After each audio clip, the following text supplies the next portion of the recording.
This is a Film Stories original podcast. Love this podcast? Support this show through the Acast supporter feature. It's up to you how much you give, and there's no regular commitment. Just hit the link in the show description to support now.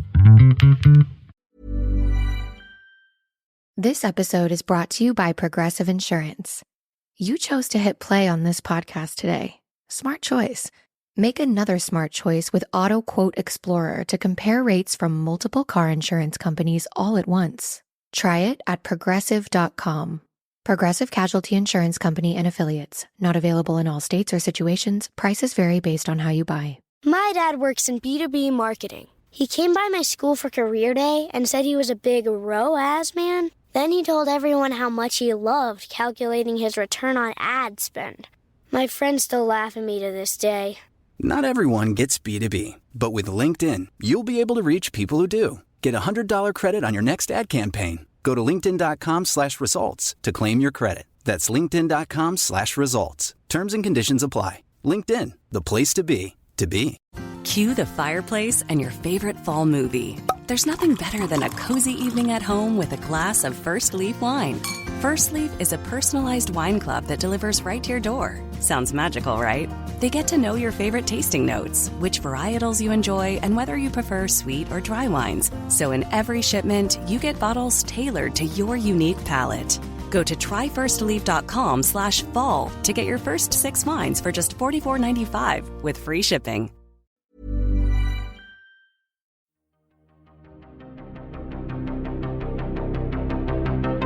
This is Writers on Film, the only podcast dedicated to books on cinema.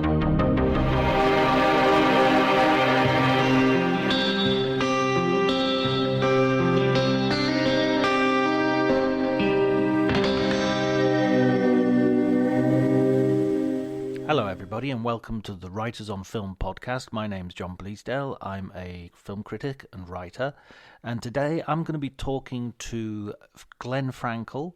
Glenn was a journalist for the Washington Post for many years before turning his hand to writing some of the best film books of the last few years. He has written books on The Searchers, High Noon, and most recently Midnight Cowboy. We'll be discussing all of the books. If you enjoy the conversation, please remember to like and spread the word as far and wide as you can. You can follow me on Twitter at drjonty, DRJONTY. But before you do any of that, please enjoy the conversation.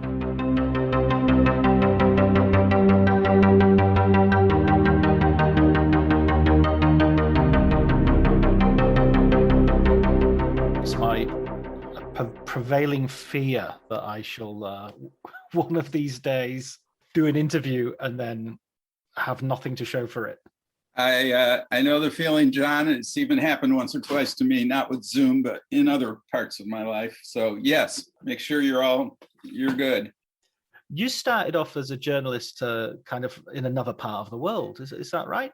Well, yeah. I mean, I was a journalist for more than 30 years, 27 of them at the Washington Post. So I wrote 2 books during that time, but the movie book writing gig really began when the journalism gig finally ended. Was it always your passion as well? Did you have it as a sort of hobby, watching movies and everything, or was it something you got into later? Oh, I watched movies. I mean, I'm from a generation where movies were the seminal, landmark, all-encompassing cultural item. I mean, I guess music to an extent, but really, movies really dominated our lives in a way. Every new movie that came out that, was at all interesting, I went to see I'm talking about when I'm 20 and 21. I went to Columbia University in New York. And as I mentioned in the back of the book, I probably spent more time in movie theaters than in the classroom. There were wonderful opportunities to get an education in film. I have no formal education in film, and I don't pretend to know, I'm not a film studies guy. I know a lot about 3 movies.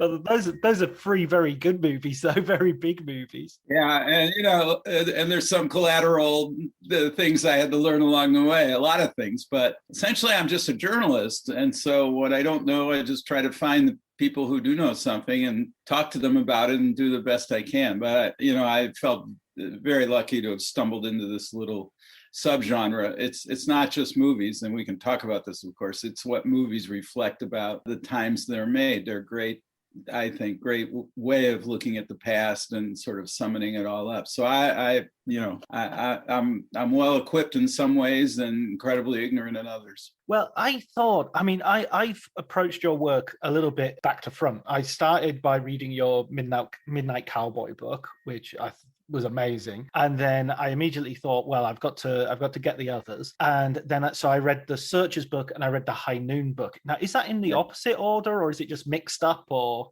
It's totally opposite. Well, Searchers was the first one, and right. Searchers was when I left the Washington Post and I was lucky enough to land a gig at Sanford University teaching journalism. I had time, to do a book, but I'd been a foreign correspondent, but I didn't want to write a book, I don't know, about the Iraq War or Tony Blair or whatever from California. I needed an American book. And Searchers had always fascinated me, and I talked about maybe doing that someday, coffee table book, I don't know. But it seemed like the obvious thing to come back to once I was at Stanford. I thought I could go out to Monument Valley and do a book about John Ford and John Wayne going to Monument Valley to make this amazing movie. I found out about a week in, namely when I bought the 2-set DVD for the 50th anniversary, that it was the first documentary I, dialed up on that began with John Milius saying it's loosely based on the true story of Cynthia M. Parker. And so suddenly I was launched on a much more complicated and ambitious project, which would be to trace the damn thing from its real beginnings. But that's exactly what I was best suited to do, because, if it comes to writing about history or researching, I'm good. Writing about John Ford, who, was another matter. Writing about the movie where there was very little written down. But, I learned my way. I had a lot of help. So that's how I stumbled into the whole thing, and everything's just followed. And High Noon came second. I always loved High Noon, but I didn't think it was a great movie. But then I was at University of Texas.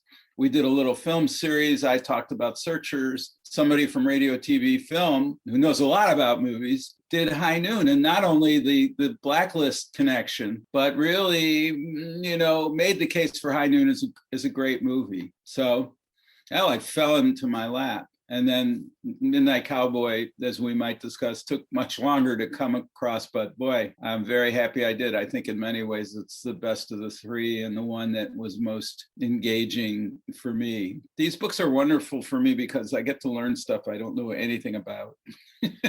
That's a really good starting point, because you do you bring the reader along on a sort of journey with you as well. Yeah, that's the idea anyway. And, some people know a hell of a lot more about all this stuff than I do, but I have my own distinct notion of how to make them. And having a movie is so helpful as a writer, because when things begin to slow down a little, you just toggle back to the movie and, everybody sits up and pays a little more attention. It's great to have movie stars in a book. Yes. The first Searchers book, it's almost like, after the introduction, the movie doesn't turn up again for another sort of 200 pages. Yes, which was a great disappointment to some of the readers. But I do begin it with John Ford. It's one, and sort of make a promise that we'll get back to this, reader. But first, let me tell you a little bit about the Comanche-Texan Wars. Yes, that some people thought that was great, and other people just hated the idea. But I loved it. It reminded me of I don't know if there's some clip on YouTube of the sort of Who's That Line, or who's one of those black and white old quiz shows. And the person whose secret it is that the panel has to guess is that he was in the theater when Lincoln was shot.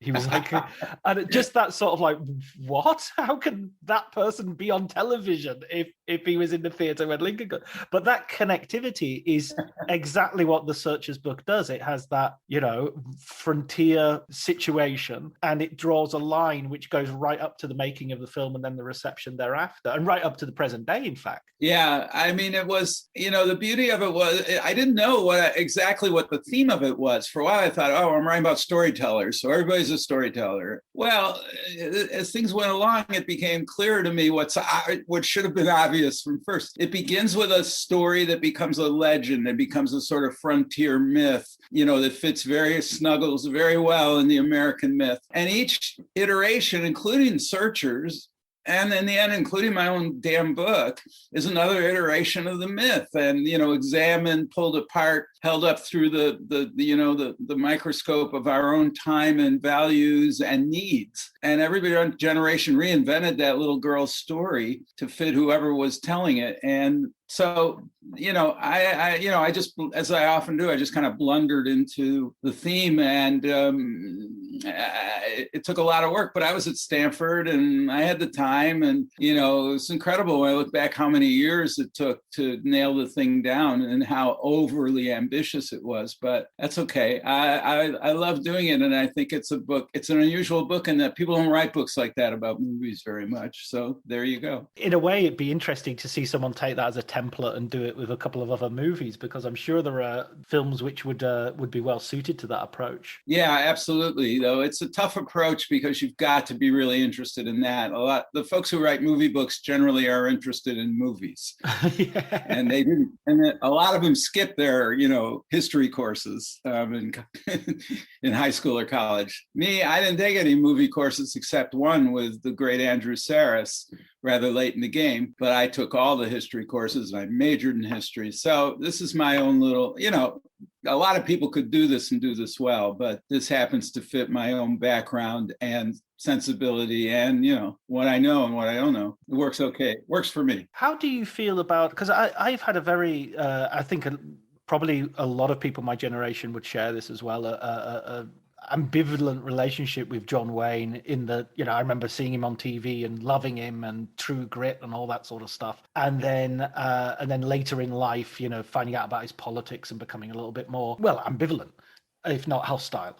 And then sort of as I've gone older, I've actually got back into him and really appreciate him. I read the Scott Eyman biography and I really appreciate him more. How has your sort of relationship with the Duke progressed? Well, I think it's a similar arc in the sense that I loved, the early stuff I saw. I was too young to read much into it.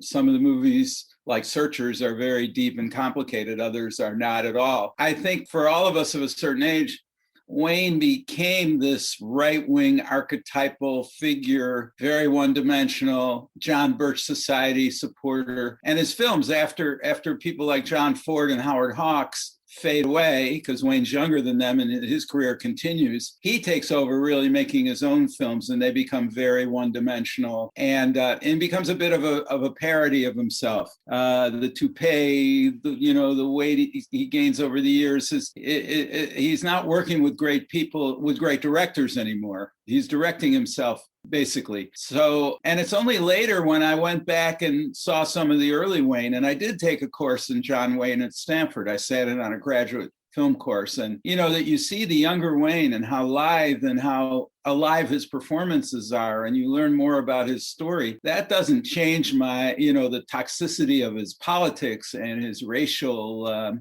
prejudices and all that. But at the same time, you see what a talented performer he was, and you get to appreciate that. And Searchers, of course, is, in my mind, his greatest performance. And in his most complex movie, he's not responsible for the complexity of the movie, but he is responsible for the performance. And without his performance, without taking that iconic Indian killer figure and showing us what's underneath that and all the damage. This is a guy who sets out to kill his niece because she slept with Comanches after being kidnapped. But he never says, oh, I've got perfect solution for my problem. I'll just go kill my niece and everything will be fine. You can tell he's deeply troubled by all that he doesn't have an answer, that, taking out a gun and shooting somebody ain't going to get anybody any peace out of this. And it's a masterful performance. And once you begin to get comfortable with that, well, inevitably you have to have more respect, at least for the guy who does it. And he understood that Searchers was complicated. He knew what he was doing. It's a brilliant performance. And so just like I have to give Jon Voight credit for his brilliant performances, despite his incredibly contemporary toxic politics, you have to respect the actor and the role. Also, Ford is such a strange mixture of, like, there's elements of sort of really down to earth, I mean, I was thinking about it as I was reading your book, and I came up with the phrase folksy fascism, because there's a sort of like, yeah, everybody should get on, and there's a down to earth quality and all the rest of it. But, Ward Bond and people like that are gonna always be there, to kill people in case. Well, welcome to my country. I'm sure you've noticed, I don't know how much time you've spent in the States over the years, but, just like the UK is a pretty complex place these days and always has been, and this sort of irrational right wing back to the land, Little England, all that, we've got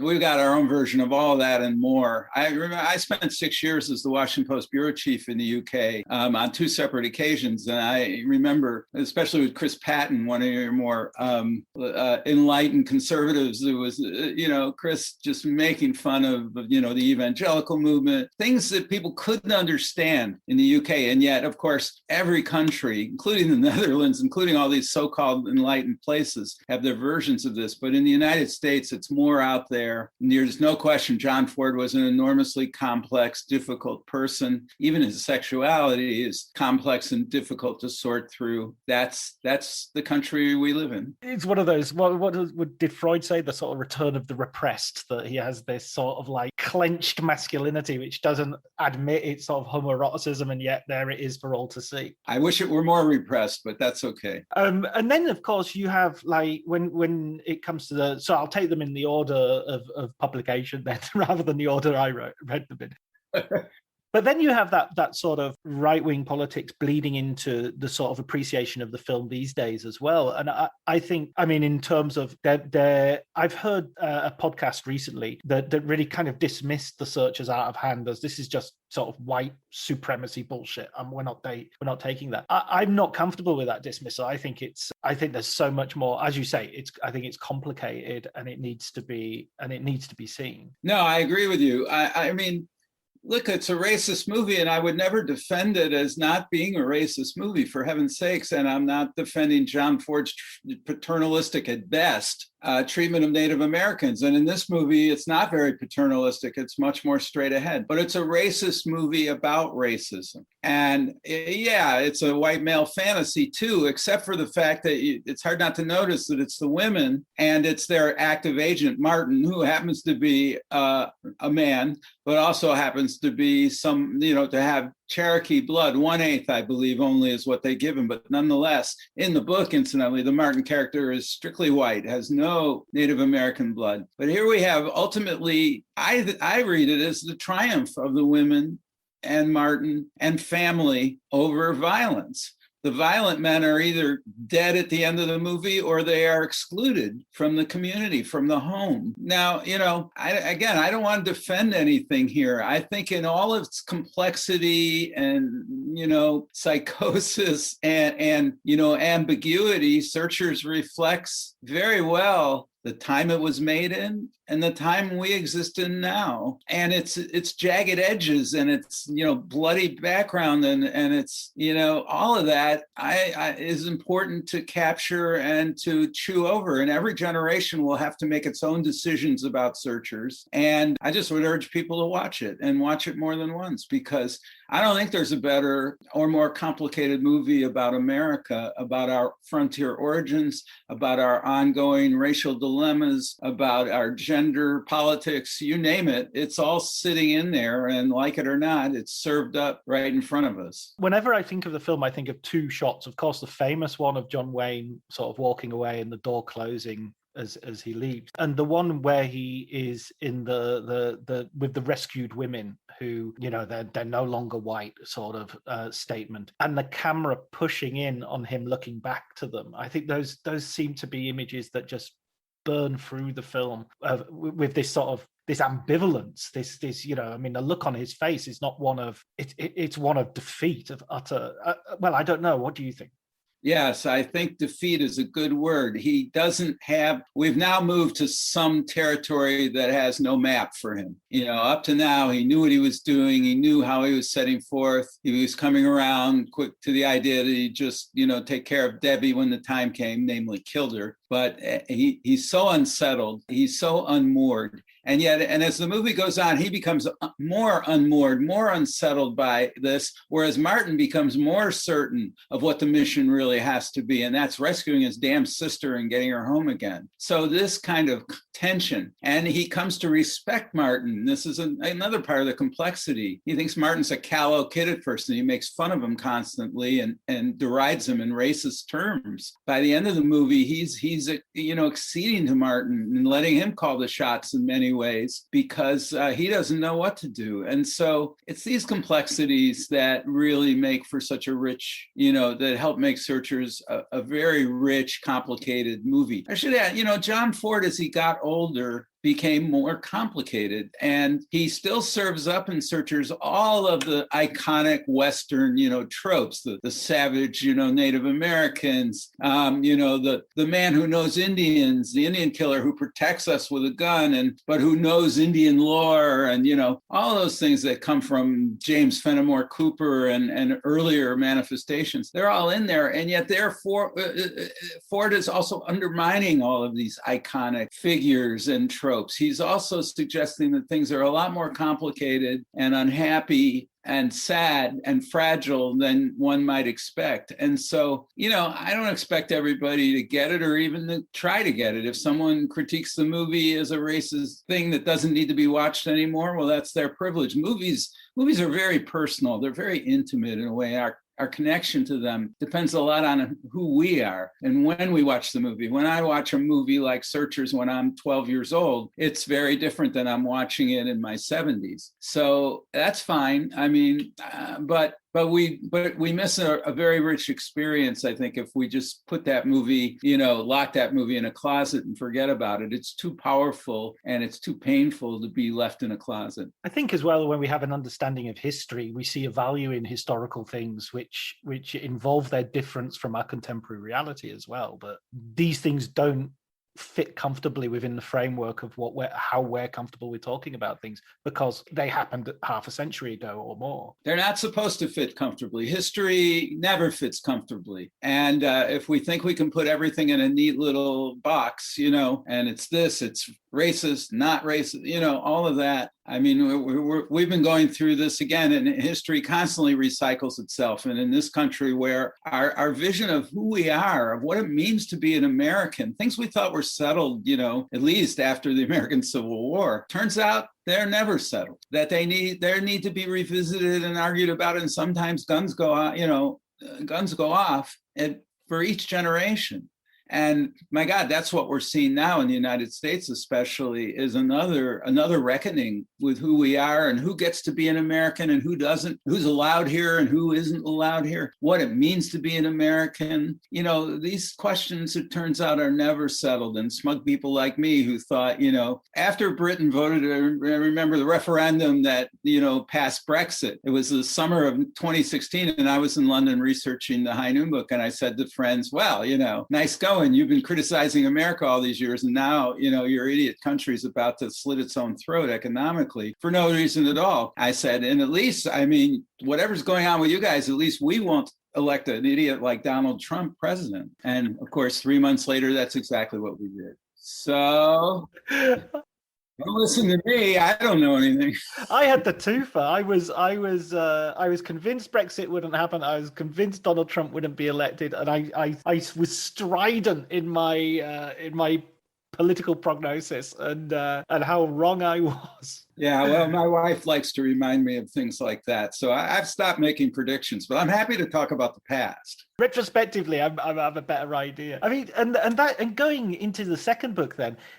Talking about being really uncomfortable, one of the things that struck me, I know about HUAC, and I know not very in depth, and your book was probably as in depth as I'd been in up until now, and it just struck me as what a horrible and depressing time that was. Just in the sense that not only because of the naming of names, the bullying, the cowardice, all of that thing, but even the sort of thing that was being defended, membership of the Communist Party wasn't that great a thing either. I mean, the Communist Party was, at that point were, proto-fascist, well, not proto-fascistic, but they were totalitarian, let's say. And yeah, it's just like there are no goodies at all in that story, really. I mean, a few victims, definitely, but very few proper, unambiguous heroes. Well, there were some brave people, but, I'm not as interested in brave people as I am in people who just have to muddle through. That's why I loved writing about Carl Foreman, the screenwriter of High Noon, the associate producer of High Noon, the man who was called to testify in the middle of the film shoot. Carl wants to find a way to get out of this problem. He's been nominated for Academy Awards for Best Screenplay Writer. His career is just taking off. He doesn't want to be a martyr. He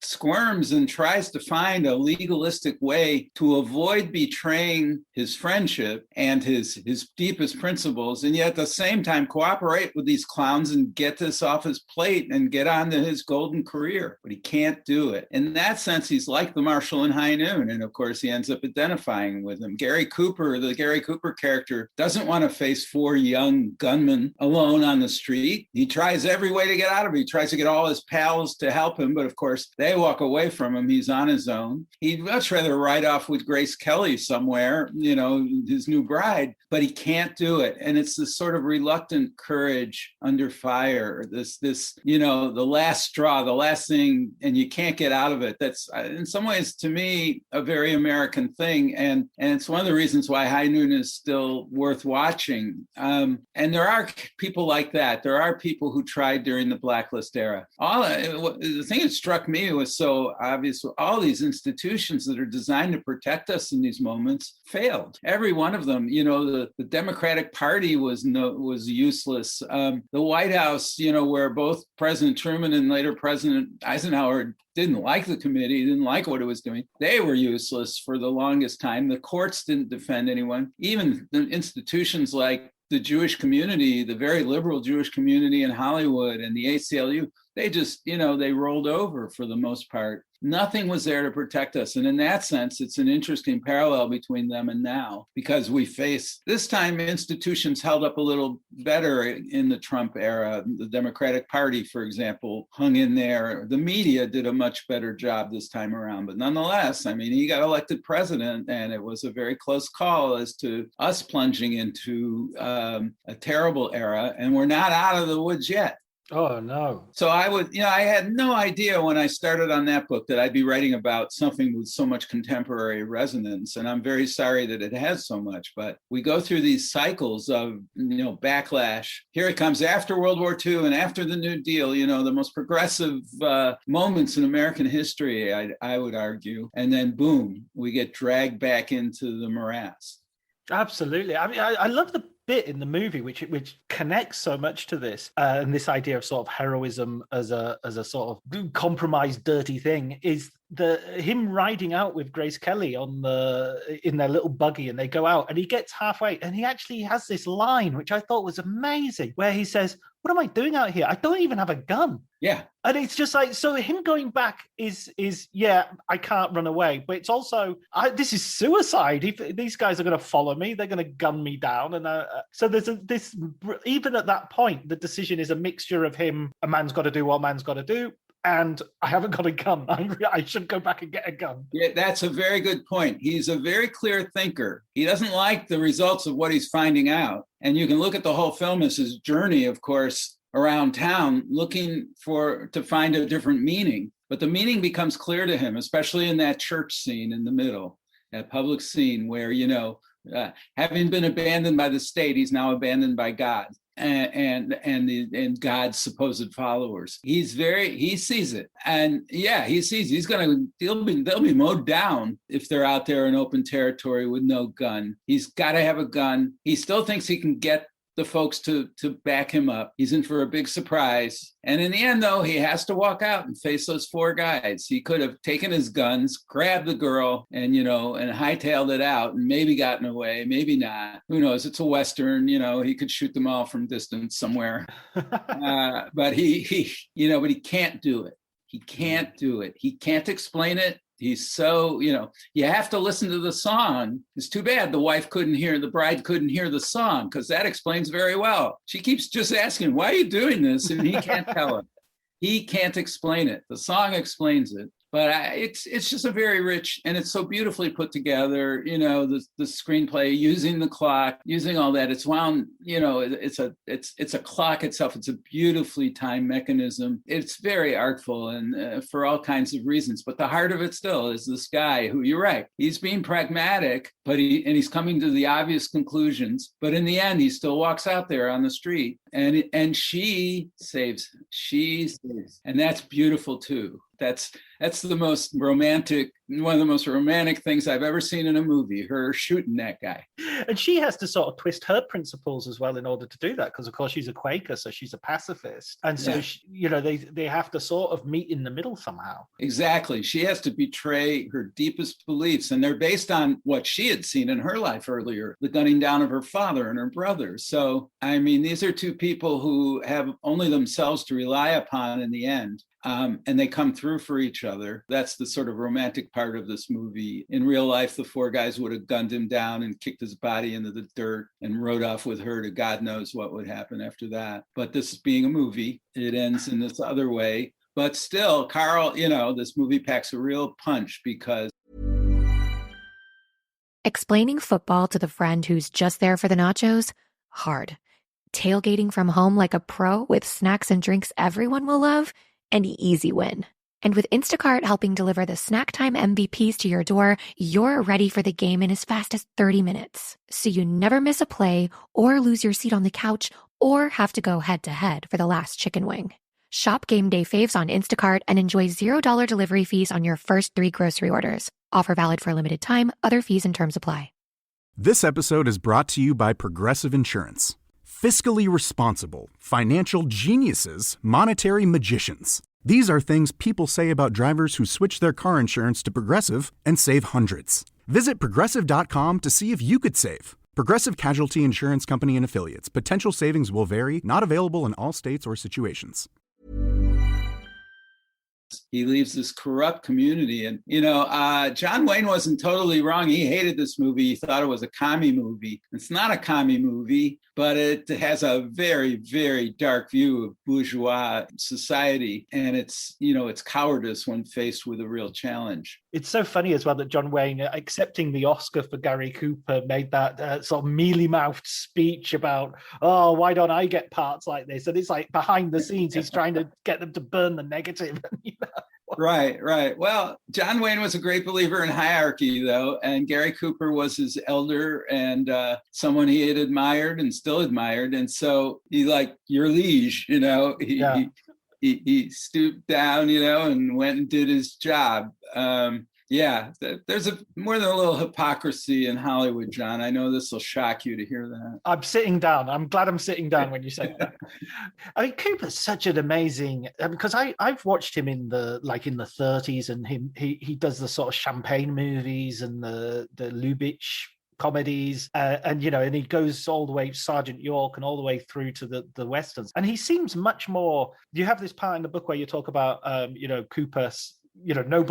Gary Cooper can't die, so that's one thing he won't do at the end of the movie, and how he has this limited range. But with that limited range, he does a whole sweep of genres. Yeah, he could do anything, really. He was very careful about his image and all that. And one of the things that struck me, you're right. He's a very talented comic performer and other things. Yet it was hard not to notice in the 50s, when his career is in decline and his health is declining, he's very negative about his own performances and about his career. He feels like he's betrayed something, that he's never been really real. It's a sad thing, because he was incredibly talented and he really set a benchmark for other actors. Tom Hanks wrote an introduction to one of the books that Cooper's daughter, a coffee table book, and talked about how influential Cooper's acting was for people like him. He's a great movie actor, and he's always convincing. He's in a lot of terrible movies, but he's always good. And in High Noon, I mean, it's an extraordinary performance in that it's so minimalistic and naturalistic, and and almost could be a silent film for all he has to say there. And yet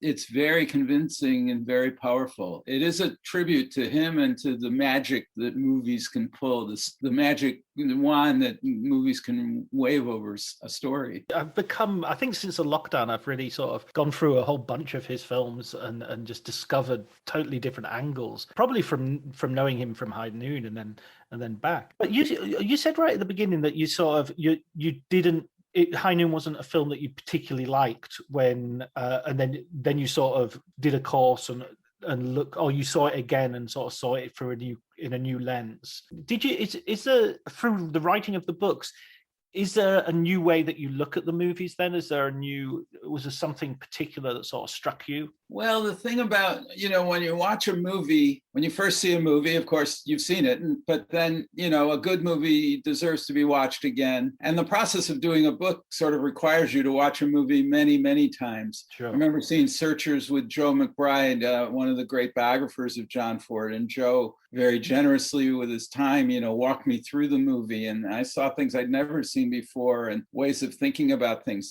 I think good movies, of course, always reward reviewing. Midnight Cowboy has been like that too. And again, this is partly having watched it when I was 19, and then again, maybe in my 40s, and then again, and now having watched it many times. Midnight Cowboy in many ways really rewards watching over and over again, in part because the original story is so bleak, it can often blind you to what's going on in the movie, other than the bleakness as winter sets in and these poor guys, are in desperate situations. Well, after you've seen the bleakness, you still know it's there, but you begin to notice all the other things, the comedy in Midnight Cowboy, the beauty of the small performances of Jon Voight and his little playlets with the other actors. He's in every scene, but it's a two-hander almost constantly, first with Sylvia Miles and then, with John MacGyver, and et cetera, et cetera. And they're also wonderful. And many of them are funny, so, sharp, nasty at times. You begin to pick up it's a complex movie in a way, visually complex, and in ways that either High Noon or Searchers are. So it really rewarded continual viewing and watching. Also, it's part of the job to fall in love with these films. But I find in each case, that I have. I mean, I used to put Midnight Cowboy down somewhere below Godfather and The Graduate and Bonnie and Clyde and the great new Hollywood movies. I used to keep it about number 10. Well, it's number 1 as far as I'm concerned. It's more complex and has more things to say and is more successful and modern. I love those other movies. I mean, the Godfather movies I could watch all day. But, Midnight Cowboy really is a very rich cinematic experience. So, yeah, helps to watch them again and again. I watched it when I was like 18, 19. When you're discovering all those 70s movies and you're going through the new Hollywood, and I was, you'd read about a film and think, right, I've got to see this. This is one that keeps coming up again and again. But The Graduate, The Godfather, I've rewatched hundreds of times. I rewatched Midnight Cowboy, I think, for what must be either the second or third, or probably even probably just the second time on Sunday, because I'd read your book and I thought I'm going to dig it out and rewatch it. And I was knocked down by how it stood up and how fresh it felt. It had that weird double thing of feeling at once totally of its time and yet totally fresh and new and daring, That's a very good point. There's a duality to it because it captures New York in the late 60s brilliantly in terms of attitude and the cinematography. It is like a documentary. And no surprise, John Schlesinger and his cinematographer, Adam Hollander, both come from documentary backgrounds. They're both loved in, Italian neorealism movies of the late 40s and 50s. They share that sensibility. And I lived in New York in those years. I went to Columbia University, and New York looked like that and smell. You can even smell New York in that movie. Yet at the same time, it has a very modern feel to it. And I think part of that is the wonderful acting, both the two leads who are extraordinary, Jon Voight and Dustin Hoffman. But everybody in that movie is great. I just saw it 2 weeks ago in Austin, Texas on a big screen. I hadn't seen it on a big screen, I don't think, since I first saw it. And that was a powerful experience. And it was interesting. My wife, who has never loved Midnight Cowboy and was kind of, dreading having to see it many times, she was rescued in part by the pandemic, which meant we didn't go out and go around the country showing the movie and talking about the book the way we usually do. But she saw it on the big screen and she liked it much better then. You could see some of the things just stick out at you, especially the close-ups. Schlesinger doesn't do a lot of close-ups, but when he does one, you're there. And, especially with Voight and Hoffman in the shabby tenement, squat that they're in, those close-ups are just very powerful on a big screen. So it really is a movie that unfolds and that always gives you something. The screenplay, you appreciate more and more the tightness of the screenplay, the brilliance of the first third of the movie, which is a combination, I think, of all these things, plus the damn song. Yes. I mean, that song, everybody likes to credit Mike Nichols, and he deserves credit for having invented almost the modern soundtrack of using Simon and Garfunkel over and over again. Sound of Silence 3 times, I think, in the first 30 minutes of The Graduate. But boy, Schlesinger uses everybody's talking more effectively in a way. It really is the heart of what he's trying to do, because it's the heart of the character. Everything in that movie in the end is from Jon Voight, from Joe Buck's point of view. Right. And that song just beautifully sums it up. And also it's just such a beautiful song, the way it's done. So, it's the full package as far as I'm concerned. Yeah, and Jon Voight's performance, as you say, he's become something of a caricature in recent years in terms of certainly his public persona. I believe he's still a great actor, but his Joe Buck is such. I mean, the way he holds onto that transistor radio and he's constantly playing with it. And at first you think that's a bit sort of hokey, and I'm not sure what he's doing with that and what's the idea. And then you realize that this guy is like a traumatized, and it's his security blanket. It's his way of sort of putting something between him and the world. It's just amazing. And that's a very good point. It really is the thing he clings to. And it's a very sad moment and symbolic moment when he finally lets go of it for $5. You're too young to remember when transistor radios were like the coolest thing in the world. I'm not that young, unfortunately. Well, maybe you had one under your pillow every night, hiding from your parents, listening to, rock and roll at 11 on weekends and midnight, with that damn little transistor radio that didn't work so well, and that stupid little, you had an earphone that came with it that never worked properly. And occasionally the station would go out and you'd have to redial. Yeah, what a mess. But those things were, he's partly a case of arrested development. He's trapped in an adolescence, if you will. He's a man trapped in a kid's sensibility, and the transistor radio is really crucial to that. You're absolutely right. Yeah, and Hoffman as well, coming off The Graduate. I mean, they'd already cast him before The Graduate hit big, of course, but what a decision to do that as a sort of his sort of follow-up movie, and Mike Nichols being furious at him because it was like, I made you a star and you're going to play this sort of Beckett character. Yeah. Well, Hoffman is, Hoffman's such a fascinating figure because, as you point out, he comes off The Graduate and he's not just suddenly a movie star, which he never expected to be and claims he didn't really want to be, but he's a movie star in Mike Nichols's movie where Nichols is shaping his performance and making him do things that he's not comfortable with.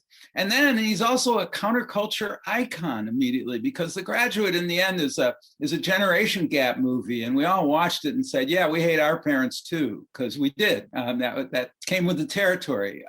Hopefully you grow out of it. Some people never did. So Hoffman is suddenly this big deal. And for him to get in this kind of movie, really, it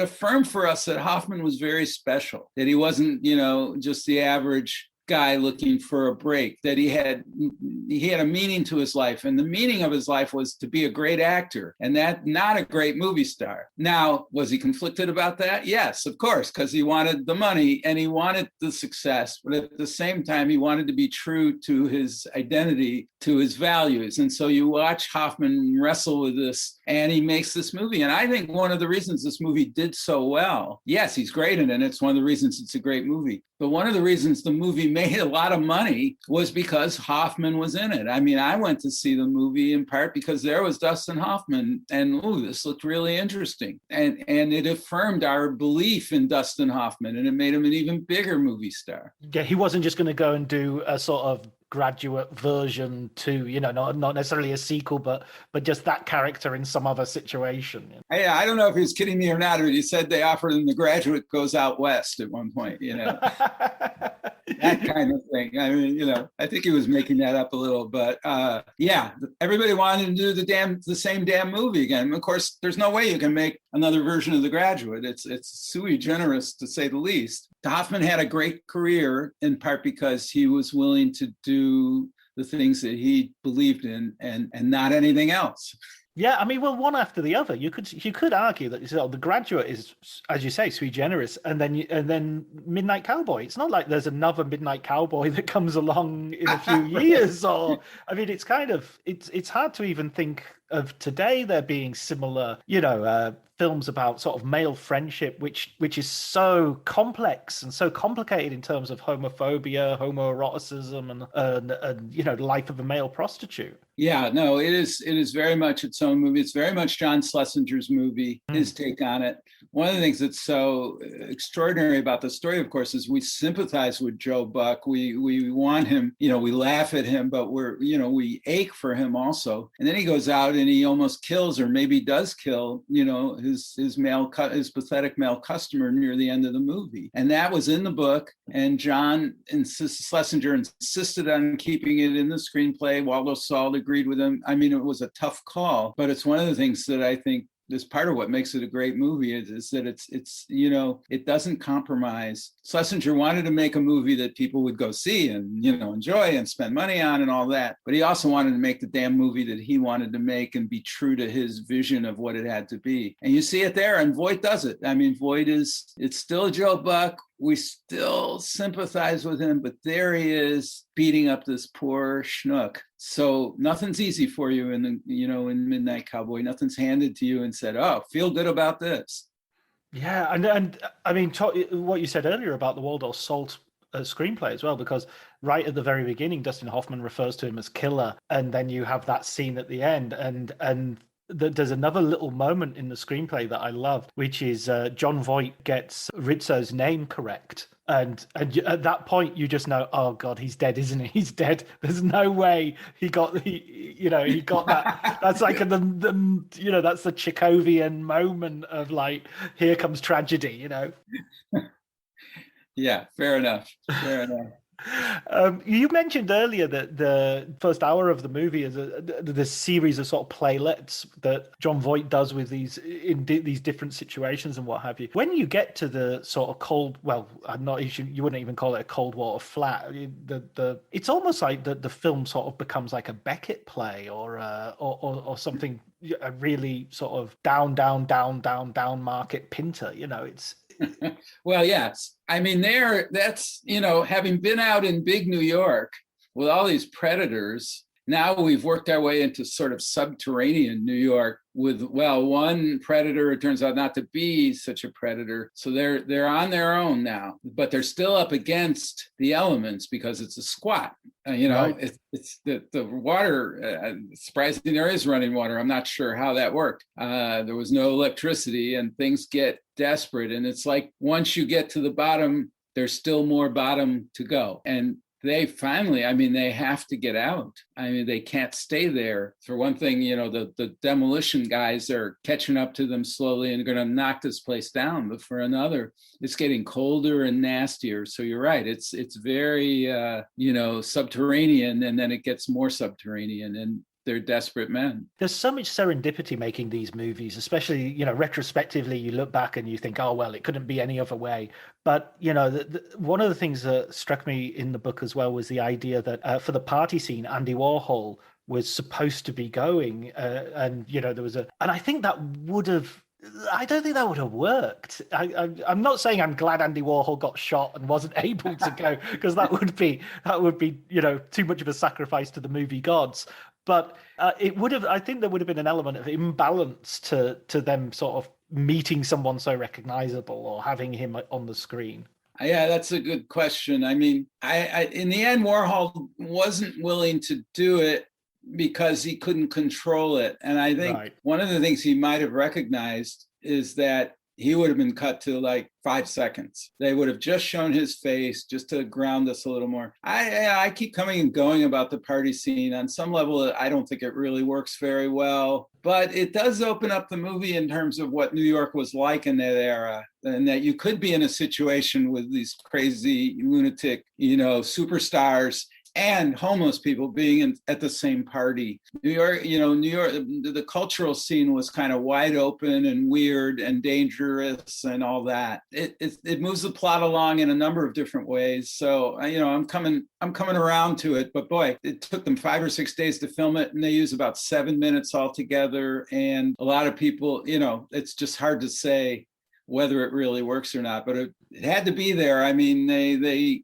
had to make those moves. And the energy that went into putting this together, getting all these people dressed, getting all these superstars and, Warhol's second-rate recruits down there and filming them day after day and allowing them to smoke dope and screw in the hallways and all that. What an enterprise. I mean, that sums up the time in a way, that the effort to make the scene is especially more about the 60s than the scene itself. There's a real sense as well that there's a new era coming in, and in some ways maybe Joe and Rizzo are just not, they're in the wrong time. You get a feeling that Rizzo would have been, he would have been with the Beats or something in the 50s rather than the late 60s. A conniver like him could have got away easier. Yeah, maybe so. And it's interesting because the novel, of course, by James Leo Herlihy was set in the early 60s and published in 65. And the party there is more of a beatnik style party, a couple of hip guys dancing together and bongo drums and things like that. So I think you see a little bit of that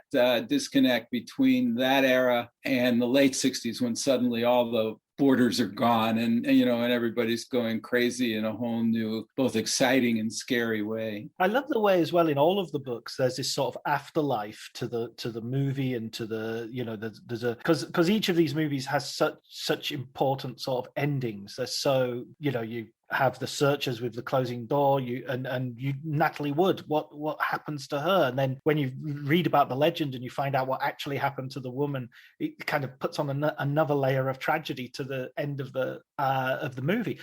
And the same thing with sort of Midnight Cowboy and even the author's life in the 60s, where he sort of becomes a little bit of a, I don't know, kind of tourist in the hippie area, that he's sort of going around to different communities and just hanging out with people, using the money he got from Midnight Cowboy. Yeah, Jim Herlihy was a complicated, interesting figure. I mean, one of the things I set out to do was, and I've done it in some of the other books as well, is find people who we don't know much about, but who were so important to these stories. And Jim, I was hoping Jim would show me all around New York in the 50s and 60s. And he didn't leave any journals or anything to do that, but he himself, wanted to be an artist. He wanted to be a writer. He a playwright, an actor, lives this life and tries to get through it. Complicated, unhappy guy in some ways, but very charming. And he the hippie movement sets him off, gets him very excited. This notion of love, and he's ready for that. He has his ups and downs. He's suffering. He self-diagnoses himself as manic depressive, and so his life is a constant,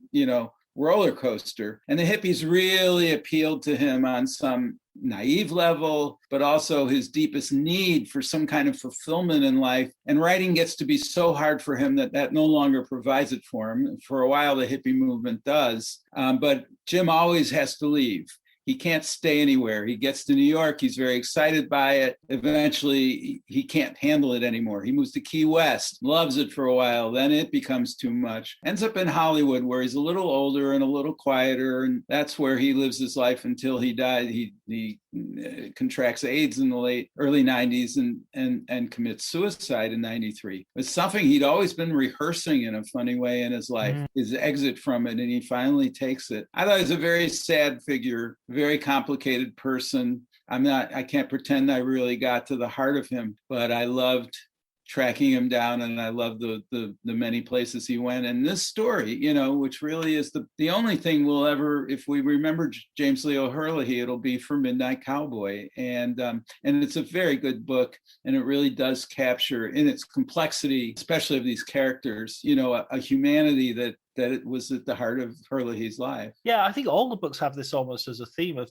bringing out like where stories come from and where they go, and they have a much longer life than just the 90 minutes or the 2 hours that you see on the screen. It'll be interesting to see what happens to Joe Buck after, he gets off the bus. We don't know. He's had some redemption here and there, and some recognition that he needs to be a vulnerable, normal human being if he's ever going to connect with other people. But he's almost just killed a man, and his partner, the person who is going to help him guide him in this, has just died on the bus. And he looks like he has no idea what's coming next. And we don't know. He could get off at the bus station and buy a ticket back to New York, or he could settle down in Florida where he might be a normal guy, or he might become a real estate broker. I mean, we don't, nothing's clear. And one of my people who've written into me suggested, wow, what about a sequel about what happens to Joe Buck? And I had to point out to him that I actually don't write novels.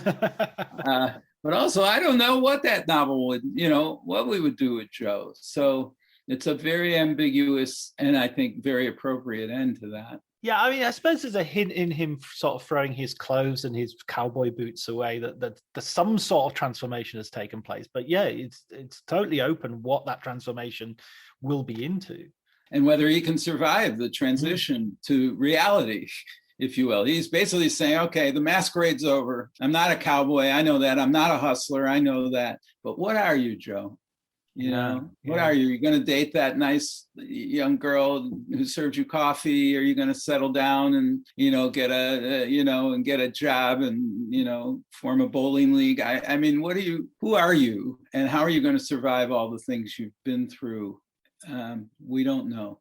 That rhymes a little bit with. I always loved. I think you quoted in the book John Wayne's take on the ending of The Searchers, where he says, "I don't believe he sort of has to go. I think he just goes to the next town, has a few drinks, and comes back." He doesn't. Why does he have to? A door closes doesn't mean he never can go back inside the house. Yeah, well, John wasn't that big on. And cinematic symbolism, but I mean, then again, he goes out and makes, the Man Who Shot Liberty Valance, which is the same theme. He plays a character who also can't step into the modern world, who helps create the conditions for modern civilization, and I put civilization in quotes, but he can't be part of it. The man of violence, he's a man of simple ideas, and he can't be thrust in this more complex world, and he doesn't survive. So you can he should look forward and watch The Man Who Shot Liberty Valance to know what his fate really is. Listen, Glenn, I've got one last question for you. You've been so generous with your time. I really appreciate it. But I always have to ask everybody for a film book recommendation. So what's your film book recommendation?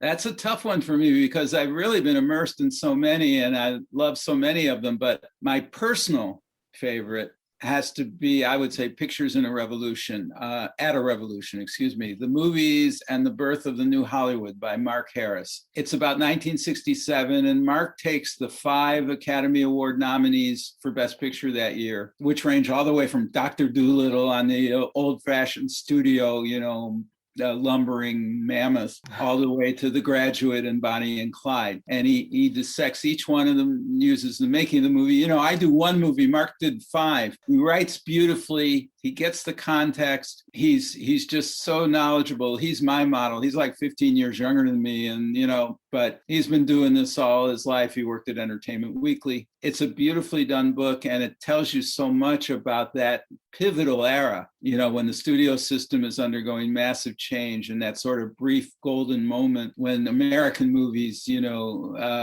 set out and did some things. So that's the one I keep leaning back and wishing I could have done half as well as Mark. Well, I would respectfully disagree in the sense that I think that it's very comparable. It's an excellent book, Pictures from the Revolution, and it sits on my shelf alongside your books now.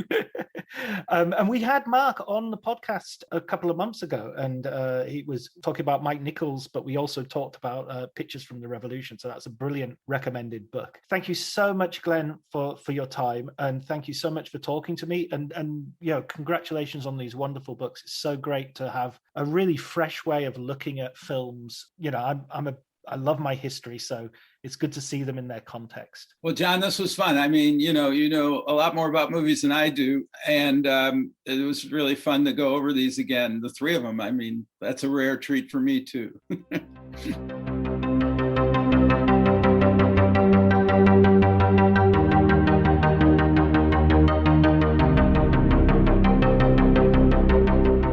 So that was my conversation with Glenn. I hope you enjoyed it. I certainly did. I found it's a fascinating mind and a brilliant writer.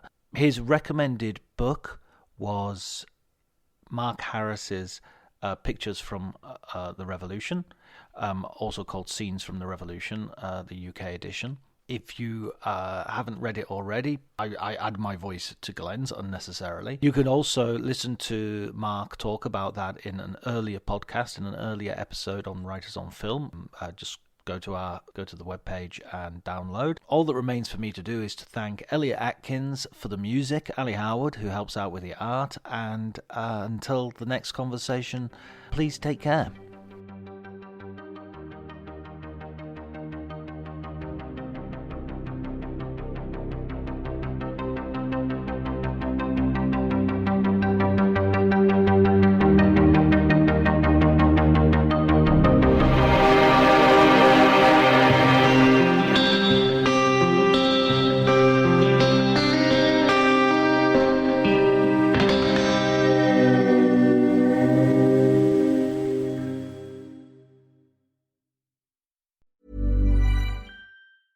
As the days get shorter and the nights chillier, it's tough to keep up your fall workout routine. Thankfully, there's Alo Moves, the app that brings workouts and wellness to the comfort of your home. Join alomoves.com with code ACAST for a 30-day free trial and 20% off an annual membership. From yoga and Pilates to sound baths and meditations, Alo Moves has it all, with classes made to fit every schedule. Find your perfect wellness routine anytime and anywhere with code ACAST at alomoves.com.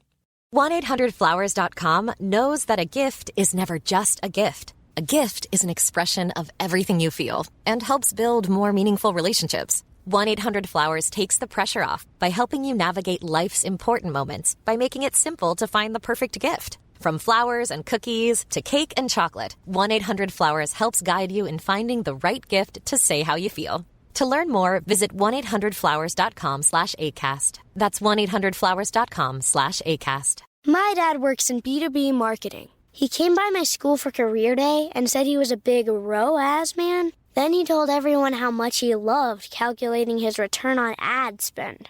My friends still laugh at me to this day. Not everyone gets B2B, but with LinkedIn, you'll be able to reach people who do. Get a $100 credit on your next ad campaign. Go to linkedin.com/results to claim your credit. That's linkedin.com/results. Terms and conditions apply. LinkedIn, the place to be, to be.